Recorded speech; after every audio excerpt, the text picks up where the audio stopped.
On va donc appeler la prochaine candidate, Madame Patricia Melotte, qui est en 2e année de thèse à la faculté de sciences psychologiques et de l'éducation.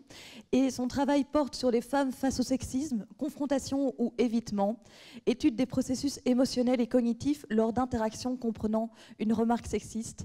Et elle va nous donner, je l'espère, un mode d'emploi qui nous servira à toutes ici présentes. Réagir aux propos sexistes, mode d'emploi.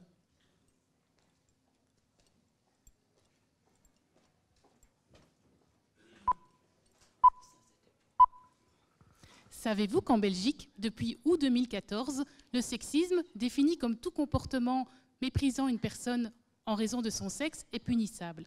Et pourtant, chaque jour, les femmes sont victimes de propos et de comportements sexistes. Imaginez une jeune femme qui commence son premier jour de travail dans une équipe masculine. Certains de ses collègues sont contents et l'accueillent très chaleureusement. « Ah, chouette, une collègue, et sexy en plus !» D'autres accueils sont beaucoup plus froids. « Une fille ? T'as été engagée pour les quotas, t'es compétente au moins. » Le sexisme peut être chaleureux et se présenter sous des aspects positifs ou être carrément hostile. Que ressentent les femmes à ce moment-là? Comment réagissent-elles? Est-ce qu'elles évitent le propos sexiste ou est-ce qu'elles montrent leur désaccord? Pourquoi réagissent-elles de cette façon?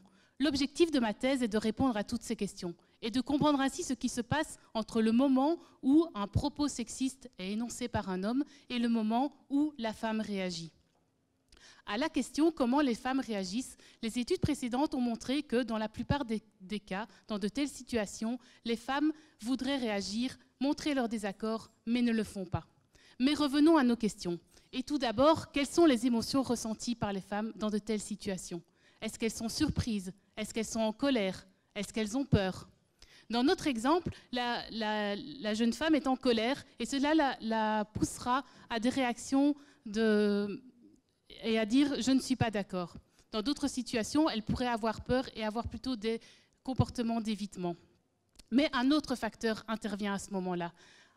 Les femmes vont évaluer les avantages et les inconvénients des différentes stratégies de réponse.